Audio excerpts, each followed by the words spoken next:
Kasalukuyang nasa Hidalgo Street na ang andas ng Poong Jesus Nazareno at malapit na sa Minor Basilica and National Shrine of Jesus Nazareno o Quiapo Church. Halos 20 oras na ang tinatakbo ng traslasyon na nagsimula bago mag-alas 5 ng umaga sa Quirino Grandstand. Mas matagal yan kumpara noong nakaraang taon na halos 15 oras lang ang traslasyon at bandang alas 8 pa lang ng gabi, nakabalik na ang andas sa Quiapo Church.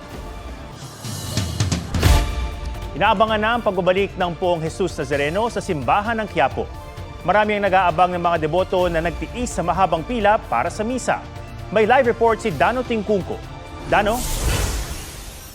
Ato, maghapon nga tayo nakapwesto kanina sa Villalobos Street, kanto ng Palangka. Isa sa mga huling yugto bago ang tuluyang pag-uwi ng imahe ng Poon dito sa Quiapo Church.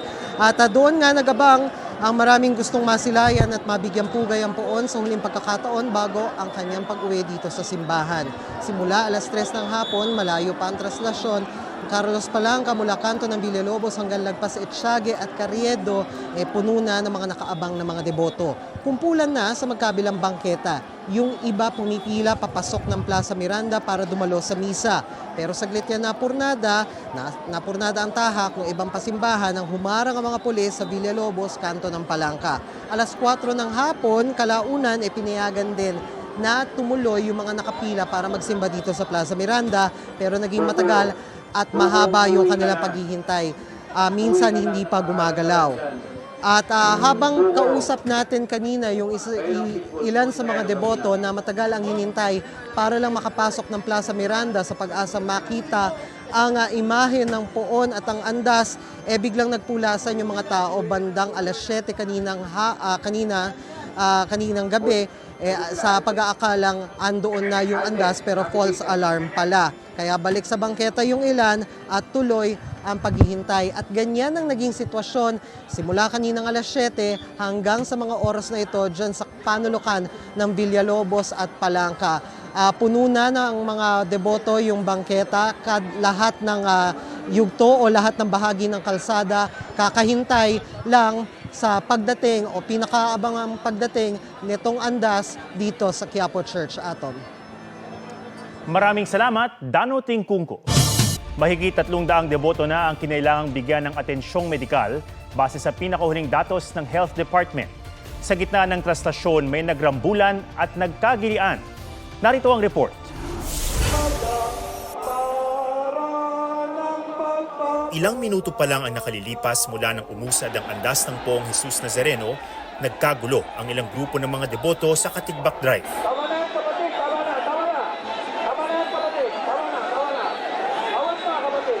Nagrambol ang mga gustong makahawak sa tali ng andas. Maya-maya, isang dugo ang lalaki ang binitbit ng mga pulis sa MPD Station 5.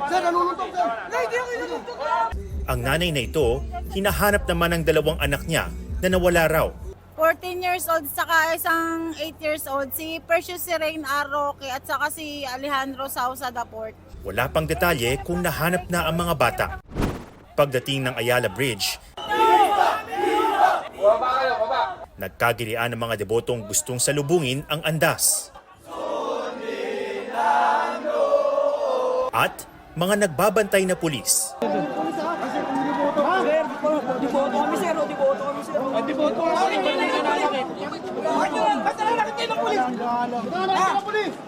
Isang pulis ang nasugatan.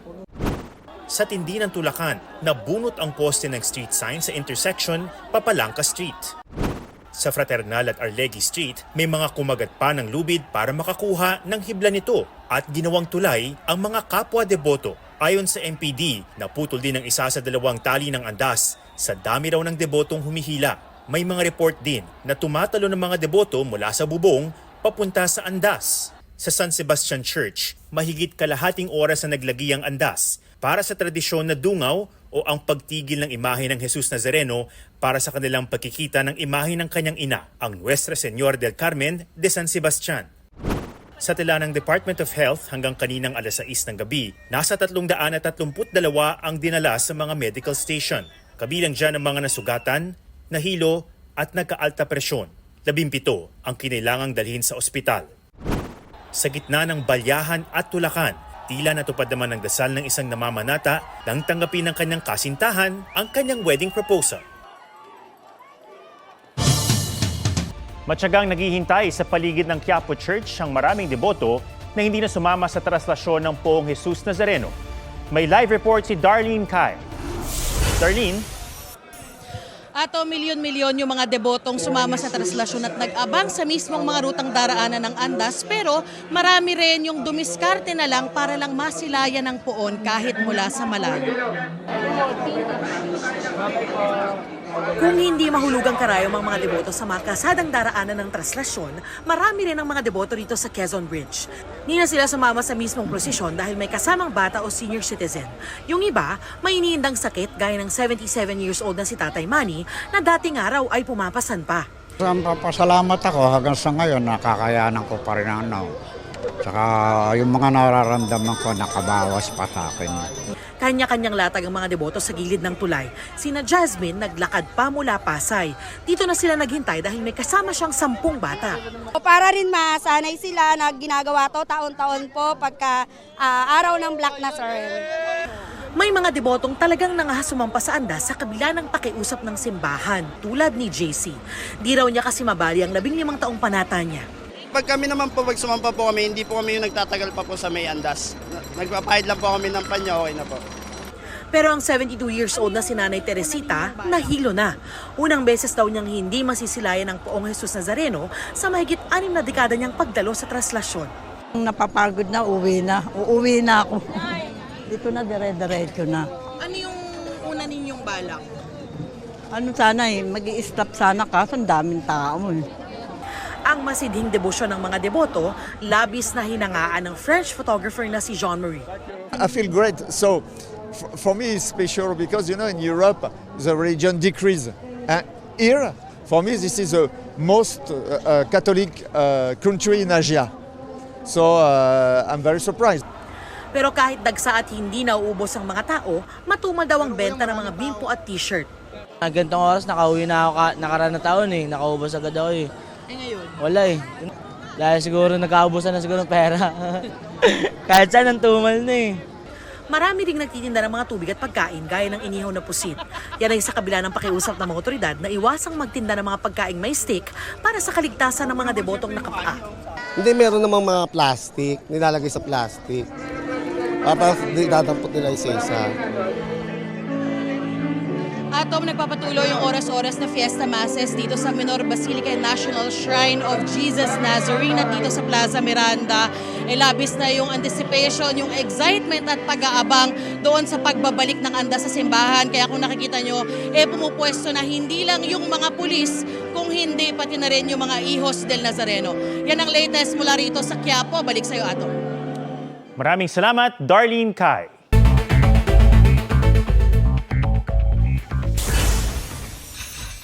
Singil sa kuryente ng Meralco, posibleng bumaba ngayong Enero.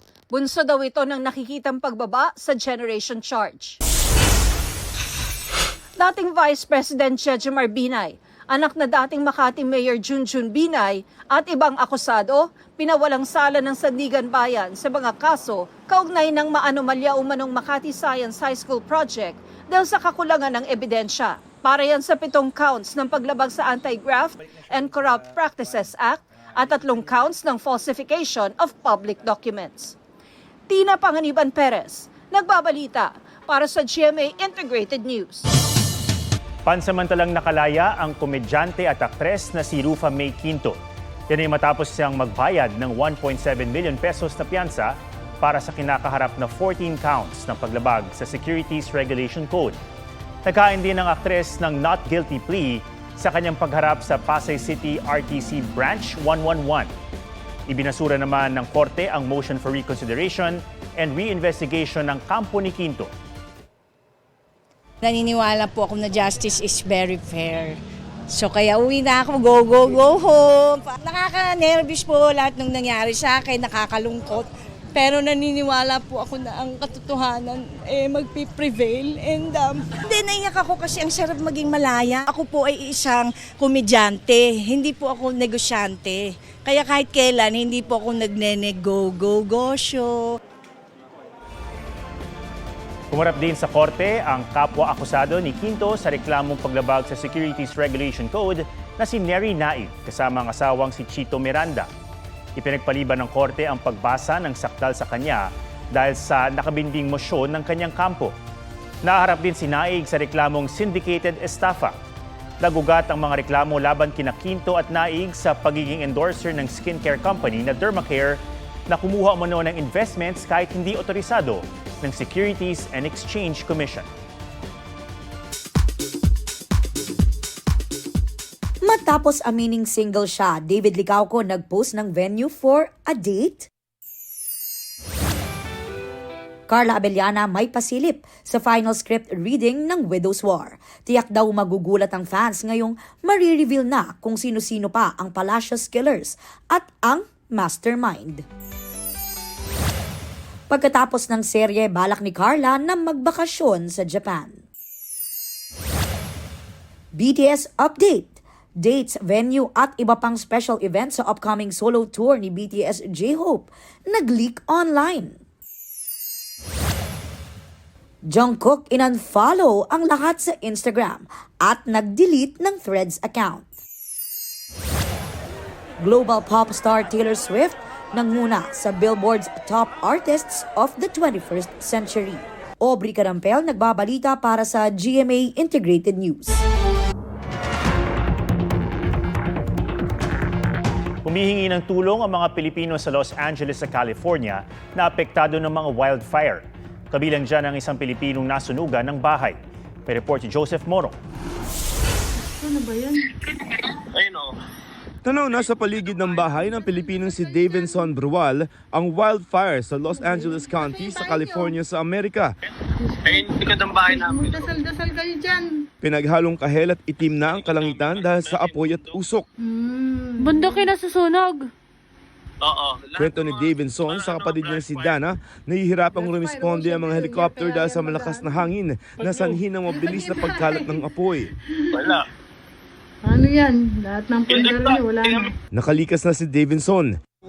Natupok naman sa wildfire ang bahay ni Mang June, kaya napilitan din silang lumikas. Nagulat nga raw sila sa biglaang paglaki ng apoy.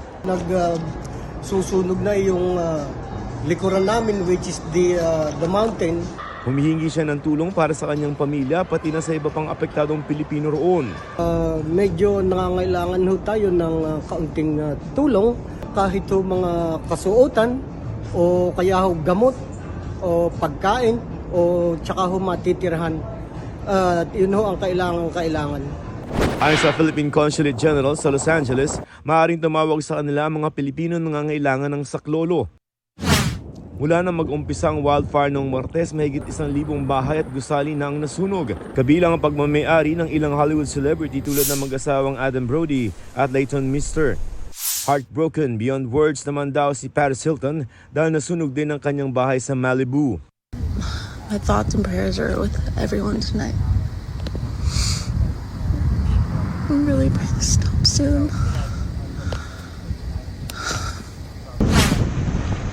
Hindi rin sinanto ng wildfire isang Jewish temple at isang sikat na shopping village. 5 wildfire ang lumalagablab sa Los Angeles matapos lumagdag ang kasisiklab lamang na wildfire sa Hollywood Hills. Di bababa sa 5 ang patay at mahigit 100,000 na ang lumikas. Yeah, I can definitely. Joseph Morong nagbabalita para sa GMA Integrated News. Nagbarikada sa Plaza Miranda ang mga pulis para makontrol ang pagpasok ng mga debotong magsisimba at papasok ng Quiapo Church.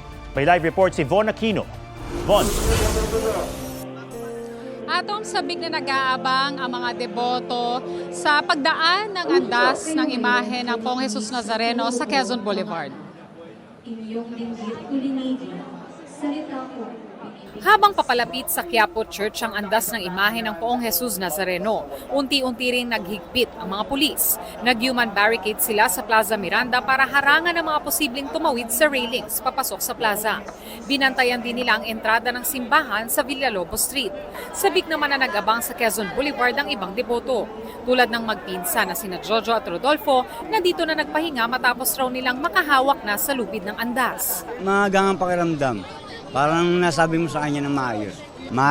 Masabi mo yung dasal mo.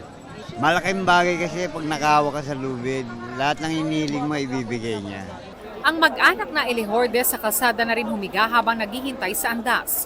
Ang panata sa poon, naipamana na rin daw nila sa kanilang mga anak.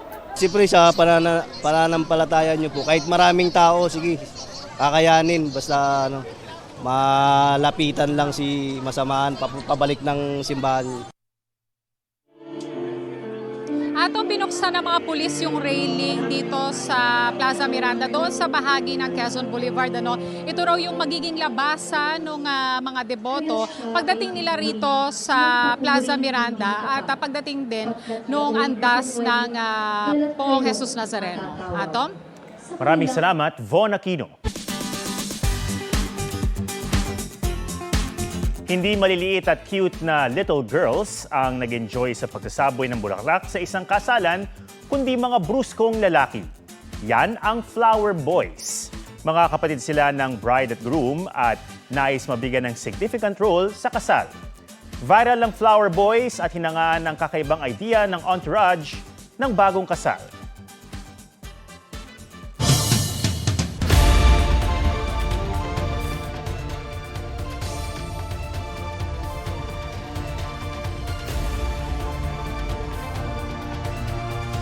At yan po ang State of the Nation para sa mas malaking misyon, para sa mas malawak na paglilingkod sa bayan. Ako si Ato Maraulio mula sa GMA Integrated News, ang News Authority ng Pilipino. Huwag magpahuli sa mga balitang dapat niyong malaman. Mag-subscribe na sa GMA Integrated News sa YouTube.